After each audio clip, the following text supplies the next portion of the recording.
60 దాటినాయా మీకు? ఈ కార్డు ఒక కల్పతరువు అట. మీకు 60 ఏళ్ళు దాటినాయా? అవును. ఏటీఎం కార్డు ఉందా? ఉంది. పాన్ కార్డు ఉందా? ఉంది. ఆధార్ కార్డు ఉందా? అదే ప్రశ్న. అది లేని వాళ్ళు ఉంటారా అని అడగొచ్చు.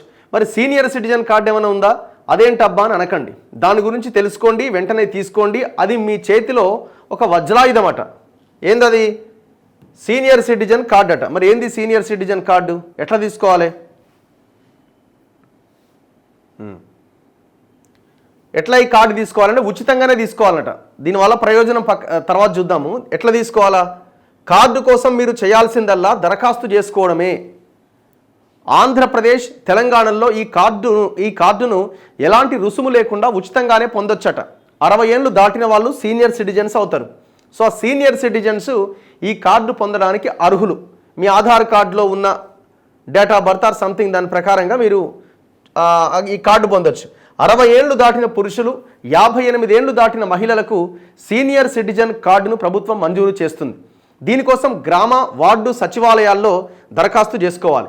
లేదా జిల్లా దివ్యాంగులు, వయోవృద్ధుల సంక్షేమ శాఖ సహాయ సంచాలకుల కార్యాలయంలో కూడా తీసుకోవచ్చు. జిల్లా కార్యాలయంలో దరఖాస్తు చేసుకున్న రోజే కార్డు ఇస్తారు. అదే రోజు ఇస్తారట. గ్రామాల్లో ఉన్న వారికి ఒక వారం రోజుల్లో కార్డు మంజూరు అవుతుందట. వస్తుందా? తెలంగాణలో జిల్లా సంక్షేమ అధికారి కార్యాలయంలో అప్లై చేసుకోవాల్సి ఉంటుంది. దరఖాస్తుకు పాస్పోర్ట్ సైజ్ ఫోటో, వయసును నిర్ధారించేందుకు ఆధార్ కార్డ్, బ్యాంకు ఖాతా ఇలాంటి ధృవీకరణ పత్రాన్ని సమర్పించాలి. సీనియర్ సిటిజన్ కార్డ్ దేశవ్యాప్తంగా చెల్లుబాటు అవుతుందట. అంటే ఆ కార్డు తీసుకుంటే దేశవ్యాప్తంగా ఎక్కడైనా చెల్లుబాటు అవుతుంది. సో దీనివల్ల వచ్చే ప్రయోజనాలు ఏంటి అన్నది ఇక్కడ పాయింట్. సీనియర్ సిటిజన్ కార్డు ఉంటే బోలెడన్ని ప్రయోజనాలు మీ చేతిలో ఉన్నట్టే. దేశవ్యాప్తంగా ఎక్కడైనా సేవలను నిరాటంకంగా పొందవచ్చు. ప్రభుత్వ సంక్షేమ పథకాలను కూడా సులభంగా పొందవచ్చు. వయస్సు ధృవీకరణకు ఆధార్ కార్డ్, ఇతర ప్రభుత్వ గుర్తింపు పత్రాలు చూపాల్సిన అవసరం లేకుండానే ప్రయోజనాలన్నీ మీ సొంతమవుతాయి. 2006లో అప్పటి కేంద్ర సామాజిక న్యాయ మంత్రిత్వ శాఖ ఆధ్వర్యంలో ఈ మేరకు ఆఫీస్ మెమోరాండం జారీ చేసింది. అప్పటి నుంచి ఇది అమల్లో ఉన్నదట. 2006 నుంచి ముదిమి వయసులో కన్నబిడ్డల నిరాధరణకు గురైన వారికి ఏ ఆధారవు లేని అనాథ వృద్ధులు ఆశ్రమాల్లో సేవలు పొందేందుకు ఇది ఉపయోగపడుతుందట. ఆర్టీసీ బస్సుల్లో టికెట్లో 25% రాయితీ లభిస్తుంది. దూర ప్రాంతానివి కాకుండా ఇతర ఆర్టీసీ బస్సులు అన్నింటిలో వృద్ధులకు 2 సీట్లు రిజర్వ్ చేస్తారు. ఇక రైళ్లలో లోయర్ బెర్తులు. రైల్వే స్టేషన్స్లో వయోవృద్ధులకు ప్రత్యేకంగా టికెట్ కౌంటర్లు ఉంటాయి. అవసరమైన వారు వినియోగించుకునేందుకు వీల్ చైర్ సదుపాయం కూడా ఉంటుంది. 60 ఏళ్లు దాటిన వృద్ధులు, 45 ఏళ్లు పైగా వయసుండి ఒంటరిగా ప్రయాణిస్తున్న మహిళలు, గర్భిణీ స్త్రీలకు లోయర్ బెర్తుల రిజర్వేషన్ కేటాయింపులో ప్రాధాన్యత ఉంటుంది. ఒక్కో స్లీపర్ కోచ్లో 6 బెర్తులు వీరికి కేటాయిస్తారు. థర్డ్ ఏసీలో 4 బెర్తులు, సెకండ్ ఏసీలో 3 బెర్తులు రిజర్వ్ చేస్తారు. వీరిలో ఎవరు ముందుగా రిజర్వ్ చేసుకుంటే వారికి ఆ బెర్తులు ఇస్తారు. అండ్ కోర్టు కేసులకు తేదీల కేటాయింపులో కూడా మినహాయింపు ఉంటుందట. సీనియర్ సిటిజన్లకు సంబంధించిన కేసుల విచారణ విషయంలో న్యాయస్థానాలు ప్రాధాన్యం ఇస్తాయి. వారు లేఖ రాసినా లేదా విచారణ సందర్భంగా పిటిషన్ల తరపు న్యాయవాదులు కోరినా వారి కేసులకు ప్రత్యేక విచారణ తేదీలు కేటాయిస్తారు. పాస్పోర్ట్ సేవల్లో ఫీజు తగ్గింపు. 60 ఏళ్లు దాటిన వారికి కొత్త పాస్పోర్ట్ కోసం స్లాట్ బుక్ చేసుకుంటే ఆ ఫీజులో 10% తగ్గింపు ఉంటుంది. సాధారణ పౌరులకైతే 1500 ఉంటే వృద్ధులకు 1350 మాత్రమే చెల్లించాలి. పాస్పోర్ట్ సేవా కేంద్రాల్లో వృద్ధులకు ప్రత్యేకంగా టోకెన్లు జారీ చేస్తారు.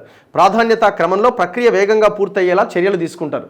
సో ఇట్లా కొన్ని రకాల చిన్నవి అయినా కూడా ఉపయోగకరంగా ఉంటుంది. ఇగో బ్యాంకింగ్ సేవలు. బ్యాంకుల్లో ప్రత్యేక వరుస ఉంటుంది. కొన్ని బ్యాంకుల్లో ప్రత్యేక కౌంటర్ ఉంటుంది. సర్వీసుల్లో ప్రాధాన్యత ఉంటుంది.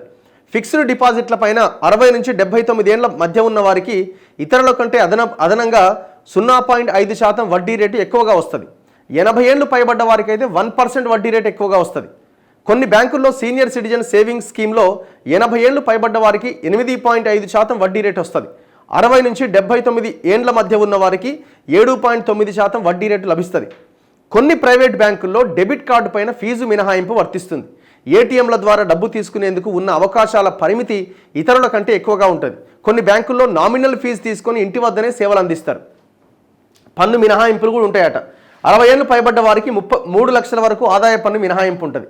అదే 80 ఏళ్లు పైబడ్డ వారికి 5 లక్షల వరకు పన్ను మినహాయింపు ఉంటుంది. ట్యాక్స్ 3 నుంచి 5 లక్షల ఆదాయం పైన 5% పన్ను ఉంటుంది. 5 నుంచి 10 లక్షల ఆదాయం పైన 20% పన్ను, 10 లక్షలకు పైన 30% పన్ను. ఇక ఆరోగ్య బీమా ప్రీమియం పైన 18C సెక్షన్ కింద పన్ను తగ్గింపు కూడా వర్తిస్తుంది. సో ఇట్లా రకరకాల అవకాశాలు, వెసులుబాటులు కల్పిస్తూ ఉన్నదట సో ఆ సీనియర్ సిటిజన్ కార్డ్ అంటే దగ్గర పెట్టుకోండి. చిన్న చిన్నవే అవన్నీ కూడా, పెద్ద ఇవేమి కావు, కాకపోతే ఒక భరోసా.